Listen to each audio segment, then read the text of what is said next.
కాదండి, అవమానం జరిగింది, అవమానించారు, చిరంజీవి గారిని అవమానించారు, ఇట్లా చాలా ప్రచారం చేశారు. నిన్న కూడా అసెంబ్లీలో ఆయన కామినేని శ్రీనివాస్ గారు అదే ప్రస్తావన తీసుకొస్తున్నారు. బాలకృష్ణ గారు కూడా అదే మాట అంటారు. నిజంగా అవమానం ఆస్కారం ఉందా? అవమానం చిరంజీవి గారికి నిజంగా అవమానం జరిగేంత పరిస్థితులు ఆ రోజు ఉన్నాయా? సార్ సాక్షాత్తు చిరంజీవి గారు నిన్న ఆయన ప్రెస్ నోట్ రిలీజ్ చేశారు. అవును. ఇంకా క్లారిటీ ఏంటి? మళ్ళీ నేను ఇమీడియట్గా కనుక్కున్నా. నేను బొత్స సత్యనారాయణ గారు మాట్లాడుకుని నేను రాత్రి నాని ఒకసారి చిరంజీవి గారి దాకా కాదా చెక్ చేయమంటే చిరంజీవి గారి అఫీషియల్ పిఆర్ఓ వంశీ అనే ఆయనకి ఫోన్ చేసి నేనే మాట్లాడా. వంశీ గారు ఇది మెగాస్టార్ గారు ఇచ్చిందా లేదా ఎవరన్నా మీడియాలో ఫేక్గా దీనికి పంపించారా అని చెప్పని. అవును. నేను TV9లో టాప్ ఉన్న వాళ్ళని అడిగాను, అలాగే NTVలో టాప్లో ఉన్న వాళ్ళని అడిగాను. బాబు ఈ లెటర్ మీకు ఎక్కడది, ఎందుకని మీరు తొందరపడి వేసేస్తున్నారు, ఈ లెటర్ ఎక్కడదని కూడా అడిగాను. లేదు సార్ ఇది అఫీషియలే అన్నారు. నేను అప్పుడు బొత్స గారు నాని ఒకసారి చెక్ చేయమని చెప్పిన తర్వాత నేను వంశీ గారు అని ఆయనతో మాట్లాడాను. ఏమంటే ఇది మెగాస్టార్ గారిదా కాదా అంటే లేదండి 100% మెగాస్టార్ గారు ఇండియాలో లేరు, ఆయన చెప్తేనే నేనే పంపించాను, దీన్ని మీకేం అనుమానం అక్కర్లేదని చెప్పారు. ఓకే. ఇక చిరంజీవి గారు అంతటోడు ఆయన చెప్పిన తర్వాత లేదు మహేష్ బాబు గారు, రాజమౌళి గారు, లేదా మన ఈయన ప్రభాస్ గారు ఉన్నారు, ఎవరినో ఒకళ్ళు చెప్పానండి ఏం అవమానం జరిగిందో. అరే అంత కార్డియల్ రిలేషన్స్తో అంత మర్యాదపూర్వకంగా ఆహ్లాదకరమైన వాతావరణం.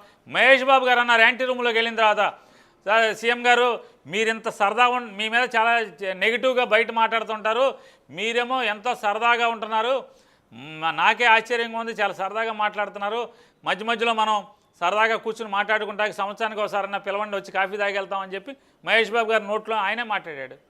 ఓకే.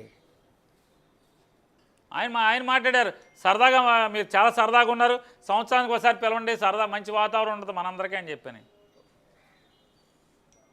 అంటే ఆ రోజు ప్రభుత్వం ఒక వీడియో క్లిప్ రిలీజ్ చేసింది. ఆ వీడియో క్లిప్ మీద కూడా కొంతమంది దుష్ప్రచారం చేశారు.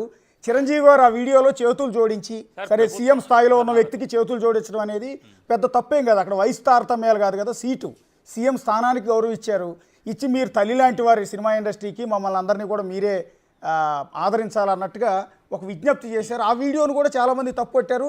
నిన్న అవమానం జరిగింది అంటే చిరంజీవి గారు దండం పెట్టడం లేకపోతే రిక్వెస్ట్ చేయటం కూడా తప్పుపట్టే పరిస్థితులు నిన్న అసెంబ్లీలో డిస్కషన్లో వచ్చింది.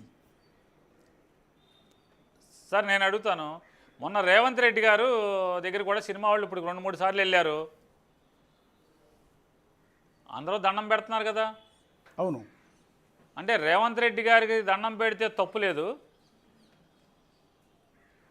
పవన్ కళ్యాణ్ గారికి అందరూ కూడా చేతులు జోడించి దండం పెట్టారుగా సినిమా వాళ్ళు ఆయన ఉప ముఖ్యమంత్రి అయిన తర్వాత. Yes sir. అది తప్పు లేదు.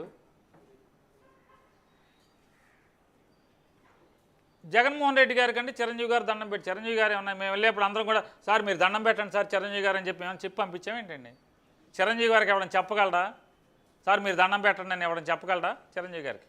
చిరంజీవి గారి హుందాతనం సార్, ఆయన ఎవరికైనా అట్లాగే గౌరవిస్తారు. బేసిక్గా ఆడియో ఫంక్షన్లో మనం చూస్తుంటాం, బయట కార్యక్రమాల్లో చూస్తుంటాం, ఆయన రాజకీయాల్లో ప్రజారాజ్యం పెట్టినప్పుడు కూడా చూసాం, ఎవరినైనా గౌరవిస్తారు. చిరంజీవి గారి నేచర్ అది. మిగిలిన వాళ్ళకంటే కూడా పరుష పదజాలం పెద్దగా వాడరు, చాలా హుందాగా డీసెంట్గా, చిన్న పెద్ద అనేది కాదు. చిరంజీవి గారి నేచరు వాళ్ళ తమ్ముడికి తెలవకపోవటం, చిరంజీవి గారి నేచరు ఆయన పార్టీలో ముఖ్యుడిగా తిరిగినటువంటి కామినేని శ్రీనివాస్కి తెలవకపోవటం, ఇక అంతకన్నా వాళ్ళ దౌర్భాగ్యం, ఆ ఇద్దరు దౌర్భాగ్యం, అంతకన్నా ఇంకేముంటుంది చెప్పండి. ఒక్క నిమిషం సార్, ఒక్క నిమిషం. ఆ రోజు సీఎం గారితో అంటే అప్పటి సీఎం జగన్మోహన్ రెడ్డి గారి ముందు మీ సమక్షంలో జరిగిన మీటింగ్లో చిరంజీవి గారు ఏం మాట్లాడారు, అప్పటి సీఎం గారు ఏం రెస్పాండ్ అయ్యారు? ఒక్కసారి ఆ వీడియో క్లిప్ ప్లే చేసి మీ దగ్గరికి వస్తాను, ఒకసారి ప్లే చేయండి పీసీఆర్. కల్పించేందుకు చాలా చాలా ధన్యవాదాలండి. అయితే మనకి మీరు మీ అభిప్రాయాలు కానివ్వండి, మీరు తీసుకునే నిర్ణయాలని ఎప్పుడు మేము గౌరవిస్తాం. ఎందుకంటే you are pro poor government,